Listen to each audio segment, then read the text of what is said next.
Hello class.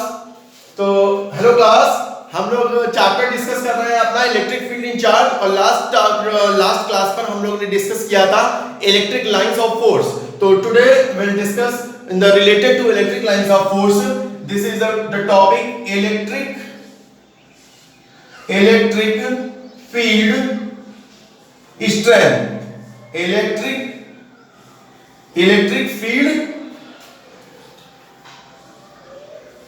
Electric field strength is directly proportional to the number of lines of force। यानी कि इसका मतलब क्या होगा कि जितनी इलेक्ट्रिक फील्ड स्ट्रेंथ जो होती है वो directly proportional to the lines of force या डेंसिटी ऑफ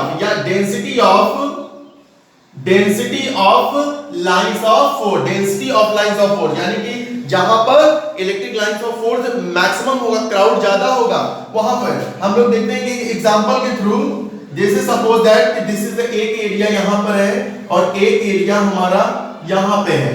तो this is the electric lines of force.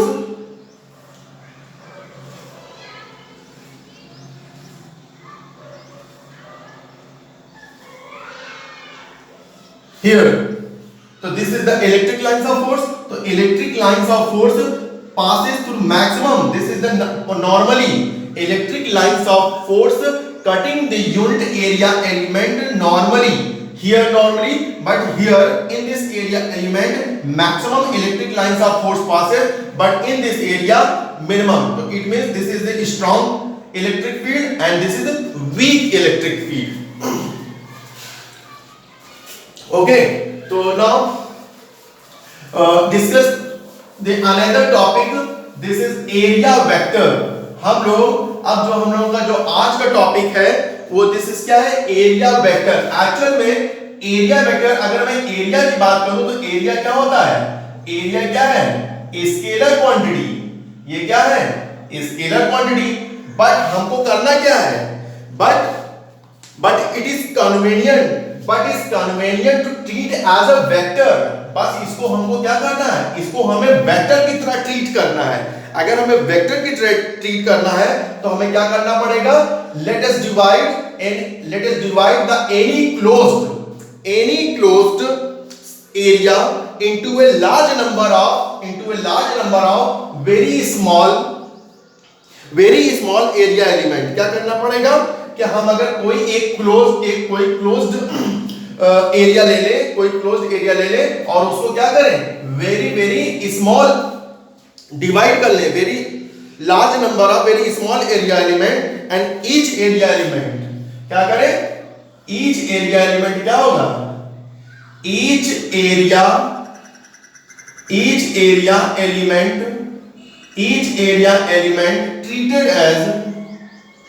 treated as a planar।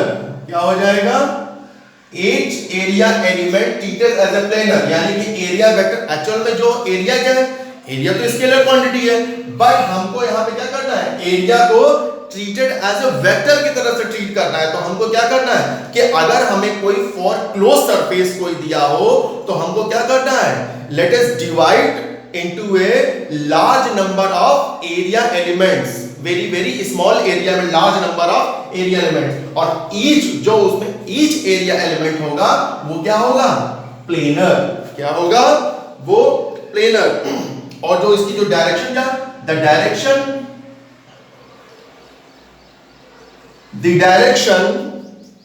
Of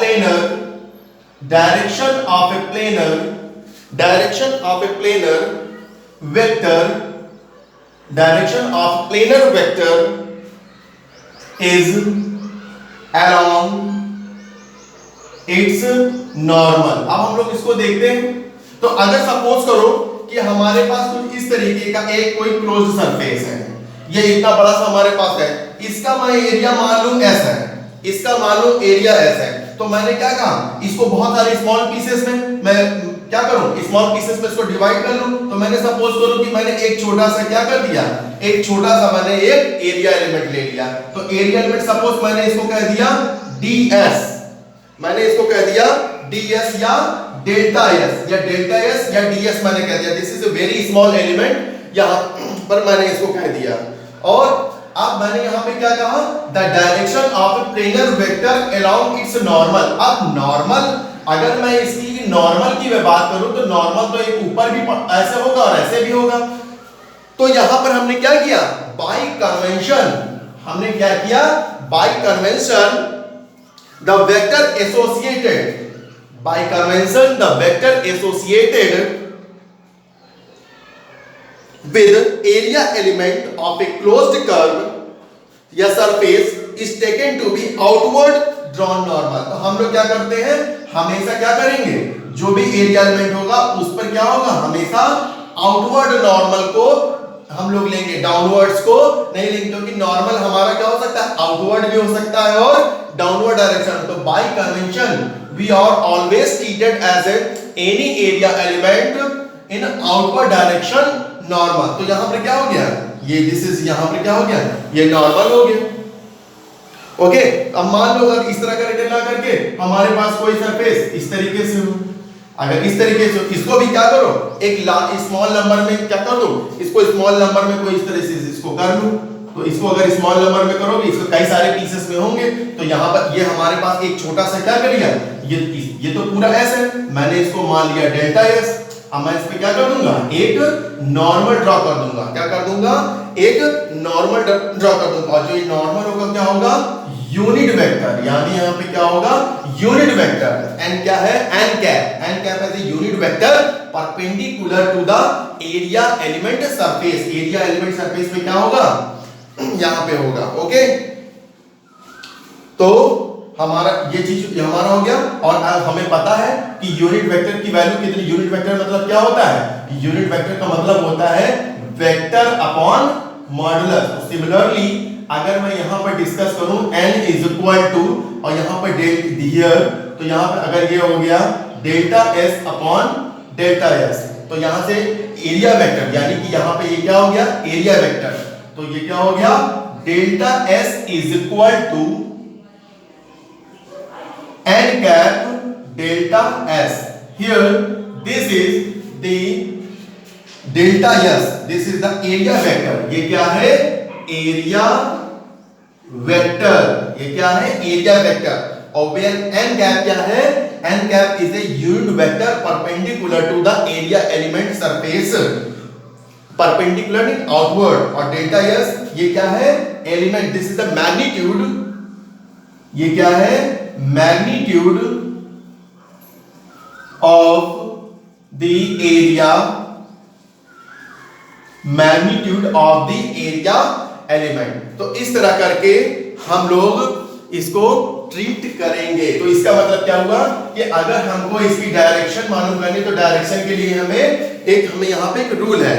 तो by convention, bye convention, by convention the vector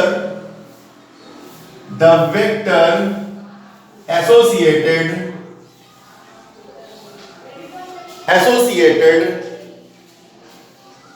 with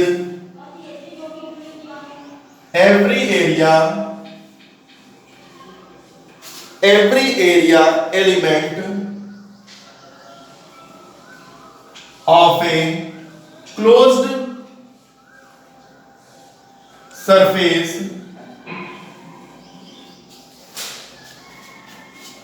is taken to be the outward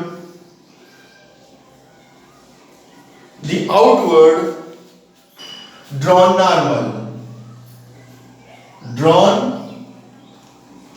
normal। इसका मतलब क्या हुआ कि हम लोग जो इसके ऊपर जो हम लोग ने ये एक लाइन खींची है, एक्चुअल में ये क्या है, ये ds है, यानी कि ds is equal to n ds। तो यानी कि जो this is the area vector की जो डायरेक्शन होगी बाय कन्वेंशन, इस पे क्या होगी, जो हमारा एरिया एलिमेंट होगा उसके ऊपर क्या होगा, area element of a closed surface is taken to be outward drawn normal. इसके ऊपर हमेशा क्या होगा, आउटवर्ड होगा।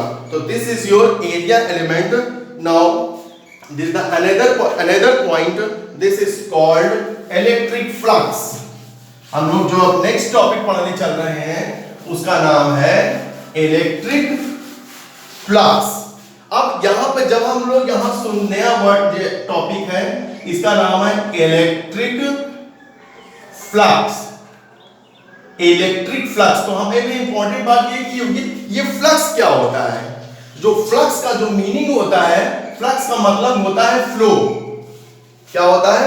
फ्लो, यानी कि कोई चीज का फ्लो, यानी कि यहां पे इलेक्ट्रिक है तो यहां पे इलेक्ट्रिक्स है। और जो ये जो फ्लक्स जो प्रॉपर्टी होती है, it is the property of vector field. कोई ये जो है कई जगह भी वेलोसिटी फ्लक्स भी होता है, कई तरीके के मैग्नेटिक फ्लक्स भी होता है। अभी आगे चल के आप कई तरीके के फ्लक्स के बारे में हम लोग डिस्कशन करेंगे। तो जहां कहीं भी फ्लो का वर्ड आएगा, फ्लक्स का मतलब आएगा, तो फ्लक्स का मतलब होता है फ्लो। और वो क्वांटिटी यानी कि it is the property of the vector field. और ये क्या होती है? ये वेक्टर फील्ड की। और आपको पता है कि आपका जो इलेक्ट्रिक फील्ड क्या है? वेक्टर क्वांटिटी है। तो इसी से रिलेटेड हमारा क्या बन गया? फ्लक्स से क्या बन गया? Electric flux, vector field. तो दिस इज इलेक्ट्रिक फ्लक्स। तो अब हम लोग इलेक्ट्रिक फ्लक्स की बात में डिस्कस करते हैं। यानी क्या है? Electric flux is the property of electric flux is the property of electric field. यानी क्या है? अगर एक बात करूं तो प्रॉपर्टी ऑफ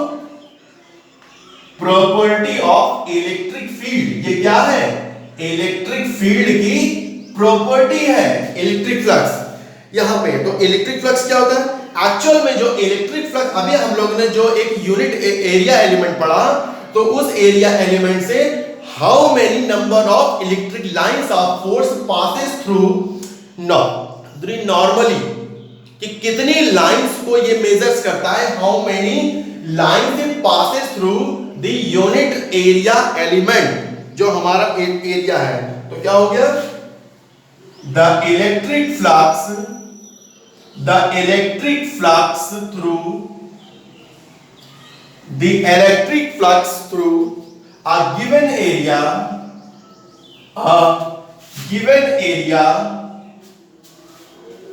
held inside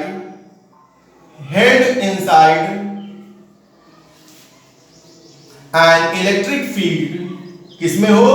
वो उसके अंदर हो, यहां पे इलेक्ट्रिक फील्ड में हो, इज द मेजर। क्या मेजर करता है? इज द मेजर, क्या मेजर करता है? Measure of the total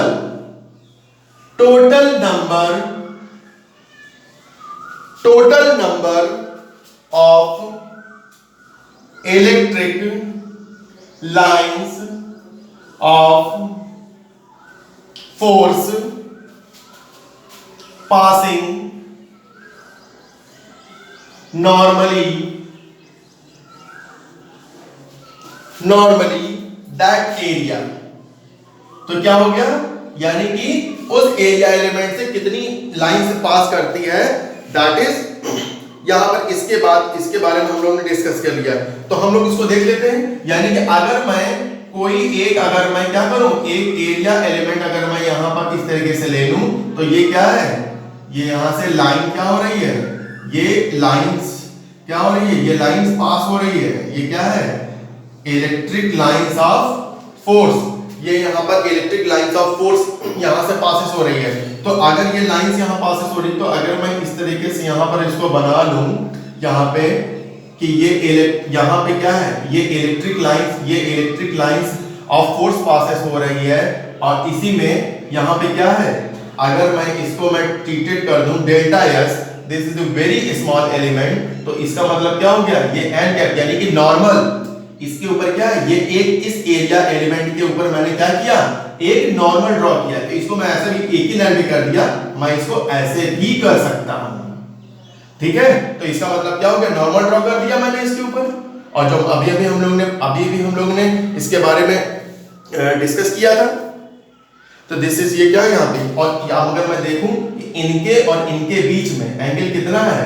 theta is equal to 0, क्योंकि ये क्या है? E और डेल्टा एस, यानी एक्चुअल में क्या है? ये delta S, this is area vector.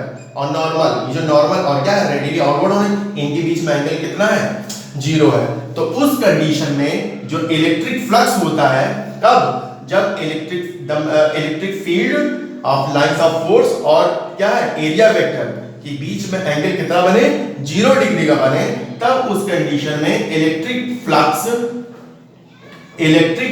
Directly proportional to the E into delta S होता है। क्या होता है E into delta S electric flux होता है। तो दिस इज, और इलेक्ट्रिक फ्लक्स को हम लोग जो शो करते हैं वो किससे करते हैं फाई से। This is called phi,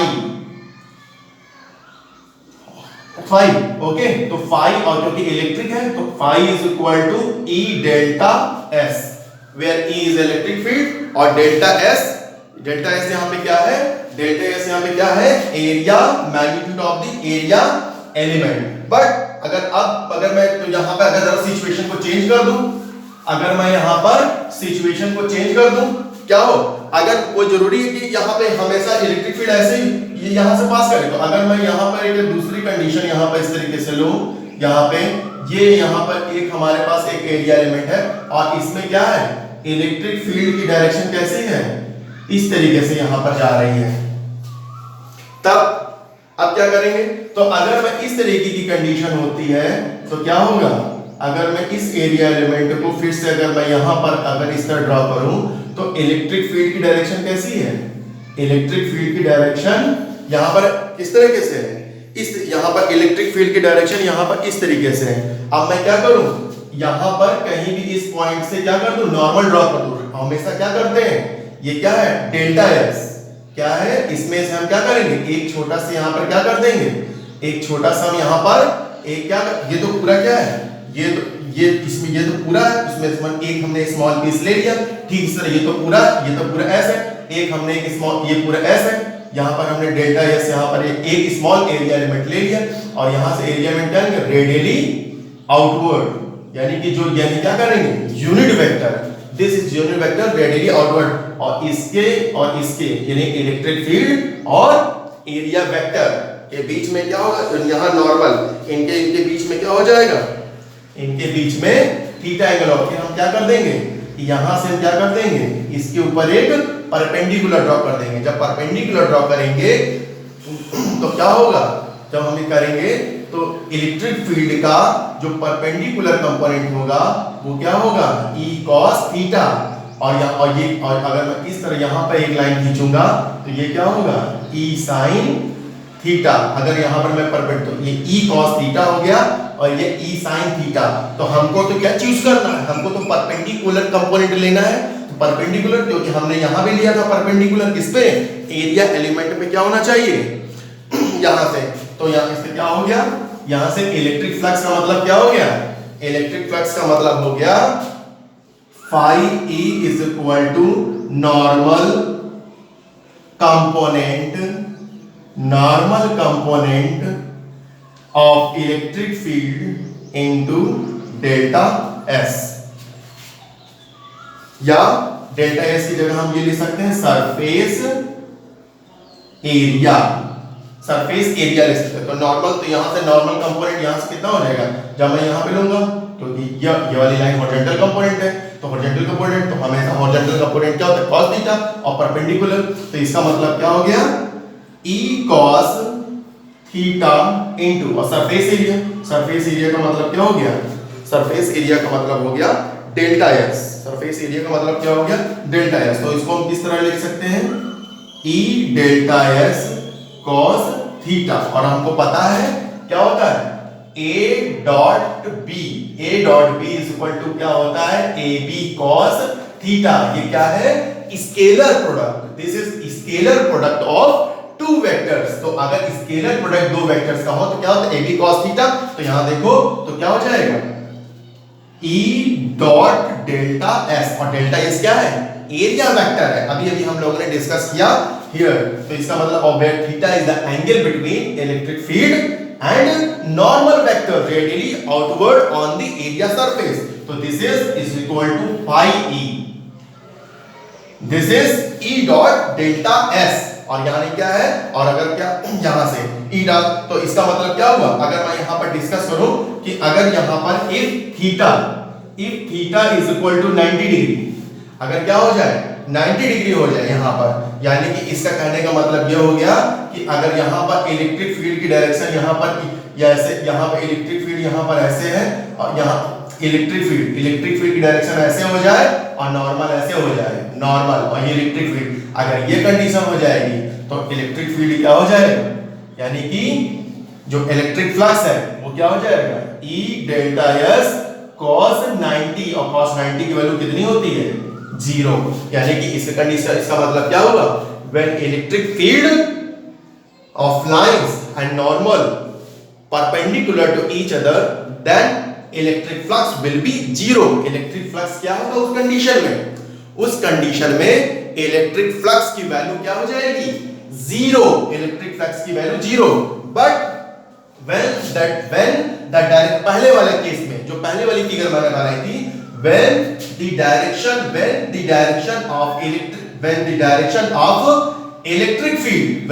of electric field and normal in same direction and parallel, then angle is 0. उस कंडीशन में क्या होगा, इनके बीच में 0 डिग्री बनेगा, और cos 0 की वैल्यू कितनी होती है, cos 0 यहाँ पे क्या हो जाएगा, E डेल्टा S cos 0, तो कितना मिल जाएगा electric flux, E into delta S, और cos 0 की वैल्यू कितनी होती है, 1. तो इसका मतलब क्या होगा, हमको मैक्सिमम इलेक्ट्रिक फ्लक्स कब मिलेगा, जब इनके बीच में एंगल कितना होगा, 0, यानी E और डेल्टा S के बीच में एंगल कितना होगा, 0, या यूनिट वेक्टर के बीच में.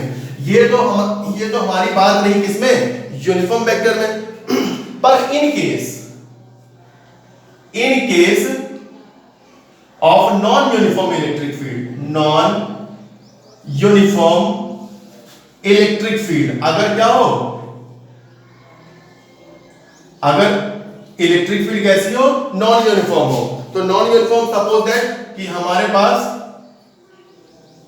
क्या है, कोई इस तरीके का हमारे पास कोई एक शेप हो गया, या हमारे पास ये क्या है, क्लोज सरफेस. ये कैसी है, हमेशा याद रखो, ये जहां भी हम लोग इसका यूज करेंगे, आगे हम लोग एक टॉपिक पढ़ने वाले हैं गॉस लॉ, और गॉस लॉ में तो यानी कि हम कभी भी जब यहाँ पे कुछ यूज करेंगे वो हमेशा कैसा होगा, क्लोज्ड सरफेस होगा.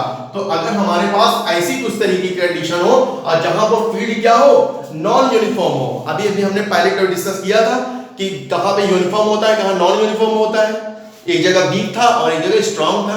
तो अगर क्या हो, यूनिफॉर्म का मतलब होता है कि सब जगह किसी एरिया एलिमेंट से कुछ इस तरीके से इस तरह हो, तो इसको बोलते हैं यूनिफॉर्म. पर इस तरह की कंडीशन ना हो, कहीं पर मैक्सिमम हो, जैसे यहाँ पे इलेक्ट्रिक फील्ड ज्यादा होगी, ये कम होगी, यहाँ पे ज्यादा पास करेगी, दिस इज नॉन यूनिफॉर्म. तो इस तरीके का अगर हमें निकालना हो तो क्या करना पड़ेगा, यानी कि इसके ऊपर यहाँ सरफेस, यहाँ पे सरफेस चार्ज यहाँ पे इसके ऊपर प्रोड्यूस है, यहाँ पे हम क्या करेंगे, इसको क्या करेंगे, latest consider a closed surface S, यहाँ पर एक क्लोज सरफेस, इसको मान लिया S, यहाँ पर कंसीडर कर लेंगे लाइन इनसाइड द फील्ड, क्या है ये, इनसाइड द फील्ड है, और क्या करेंगे, we can divide the surface, इस सरफेस को we can divide the surface into a small area element. इसको क्या कर देंगे, स्मॉल एरिया एलिमेंट, बहुत सारे स्मॉल एरिया एलिमेंट में क्या कर देंगे, डिवाइड कर देंगे, क्या कर देंगे, डिवाइड कर देंगे, मतलब delta S1, delta S2, delta Sn, इस तरह करके बहुत सारे. तो मैं एक चूज कर लेता हूं, तो मैंने क्या कर दिया, मैंने यहां पर एक ऐसा एलिमेंट ले लिया. तो सपोज दैट कि ये यहां पे इलेक्ट्रिक फील्ड की डायरेक्शन हो गई, और यहां पे क्या, इसके ऊपर क्या होना चाहिए, नॉर्मल होना चाहिए, और ये क्या हो गया, थीटा. तो मैंने सपोज कर लिया कि यहां पे मैंने जो सपोज किया ds1, ds क्या है, ds1, यहां पे क्या है, ds1 is the small area element in the close surface. हमने कहा ना स्मॉल एरिया एलिमेंट, तो मैंने बहुत सारे ds1, ds2, ds3, ds4, dsn, बहुत सारे एरिया एलिमेंट को चूज किया, और यानी कि वहां पे क्या है, इलेक्ट्रिक फील्ड की डायरेक्शन यहां पर ऐसे थी, और यहां पे क्या है, हमने इस पे क्या है, एक नॉर्मल यहां पे ड्रॉ कर दिया. तो इस बेस पर अगर मैं इसमें बहुत सारे एरिया एलिमेंट को यहां पे चूज करूं, तो total electric flux through total electric flux through